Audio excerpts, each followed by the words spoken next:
has the most hazards out of. Yeah, there's quite a few, definitely. The first thing that comes to mind is the Tusken Raiders actually shooting at your pod. And right after that, there's the Java Sandcrawler that is just going back and forth, turning around. And to just think about how limited they were with the technology. So they had like very limited textures and everything, but they still managed to capture them. All right, here's the race. Yeah, we actually have a sync right away, which is good to see. And very neck and neck right here. Kingbean holding that boost, so that will give him a slight edge. And extremely clean to the chicane as Kingbean is insane how well he can get through there. Yeah, he kept like over 620 speed while Mike dropped down to 400. And Kingbean also taking the advanced boost rod here, so that will give him quite an edge. It's probably like almost a second lead here for Kingbean now, I would say. Yeah, definitely. Ooh. I don't know what happened there. It was close. He tried to take it a little too tight again. Almost paid the price, but it worked out this time. And here comes the area I just talked about. The Tusken Raiders actually shooting at the players right here. You can see the flames popping up. And right after that, they're going to approach the Sandcrawler right here in this corner. And this one's actually on a cycle. It keeps going, so if you know it well, you will always know where it is. And we see the common theme again of Kingbean that just taking risks, taking the tight lines and the optimal spreads. And it should net him quite a big lead at this point. This is very nail-biting to watch. Just how insane his approach is here. If he keeps it clean, it will pay off, but will he keep it clean? Oh, he didn't get the ramp there. He missed the service ramp. It's not a big deal. He gets the backup. So that was well done. Mike made up a little bit of time by it though. But again, wow, this chicane, he takes it so fast. It's every time I'm like, he's dead for sure, but no. he's playing with millimeters there. He is. It does save him quite a bit of time though. And so does the boost he does here, like riding on the wall to hold the boost. It saves him about half a second only, just doing that. So, however, it has to be said, Mike is also pretty clean here. So, Kingbean cannot afford to slip up at all. Mike will take the opportunity. Again, approaching the Tusken Raiders here. Let's see if they hit any shots. They do. Oh yeah, Mike getting a little off course there. Whoa. He actually got put off course by the flames. So even though he didn't get hit directly, he got flung off his line by the flames. Yeah, that's actually a weird thing about the flames is they create a sort of like a gravity well where it'll kind of suck you in a direction. Yeah, it's weird. It almost feels like they heavily reduce your traction if they hit near you. Yeah. It's a substantial lead. It's not enough for him to be able to afford a death blow. Alright, let's see how he handles this section.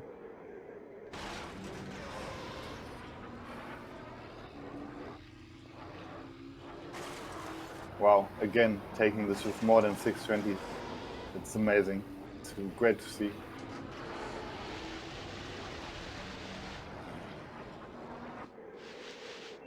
Yeah, as we said, a lot of endurance at play here. Like, just the amount of focus you have to maintain over such a long amount of time. It must be really grueling for these players.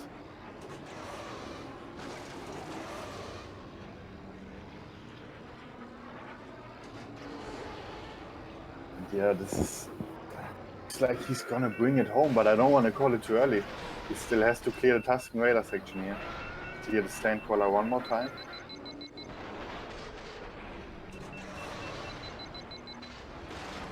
Oh, almost gets sniped by the flame. He keeps it on the track though. Coming up on the home stretch here. There's not much left to go wrong. He only has one slot to clear here. And he does it. And it should be his. It should be the win. With an amazing time, by the way. And no Sebulba. Extremely good last lap as well. And wow, what a time.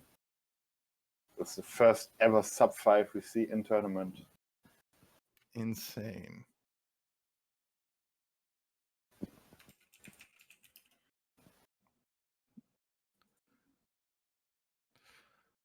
So his risk taking paid off here.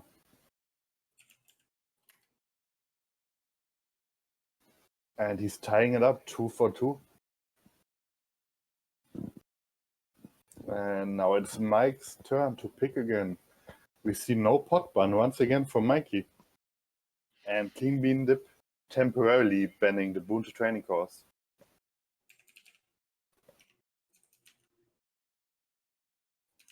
So let's see what Mike has planned here. What is he going to do? Both of them already have used one of their forces. So let's see if we actually see another one here. Maybe Mike is going to go no upgrades again. Yeah, both runners here still have 2 remaining forces out of their 3 total. So they've each used the first one for no upgrades.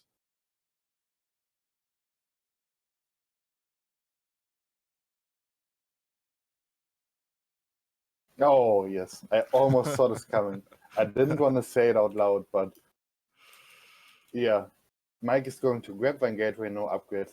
And like I told you earlier, this is very clever, because what this is doing is it is preventing Kingbean from using those tracks later on as his counter pick, assuming that he loses this. So he would have to use a run back to either go to Fire Mountain or to grab Van Gateway later. And I think this is why Mike is doing this. So this is very clever. Yeah, that's very smart of him to kind of snipe those out of the pool and yeah, get those out of Kingbean's picks. Definitely. And we have Van Gateway widely considered to be the hardest track in the entire game. Even though it's without upgrades this time, it's still such a brutal track. It's an absolute nightmare to get well. Or to do well, I should say. Yeah, these guys sure are taking us on quite the tour here of just the longest and most yeah, just high endurance tracks out of all of them. They sure do.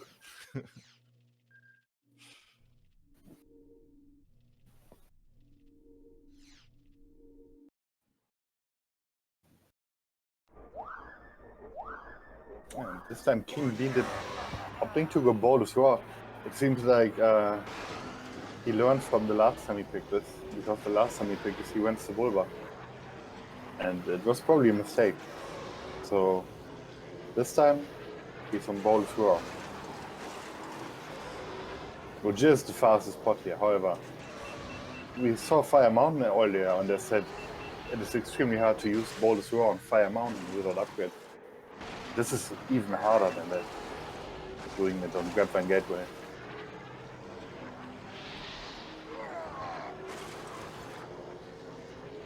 Mainly because, first of all, the section you see Kingbean going through right now is the same that they went through on Fire Mountain, but in reverse. And the second really hard thing, I mean, to be honest, everything is hard on this track. But the second thing that stands out with Baldur's Roar without upgrades here is the swamp section that Kingbean is approaching right now. Because you will see that he has to slow down substantially to even make it through here.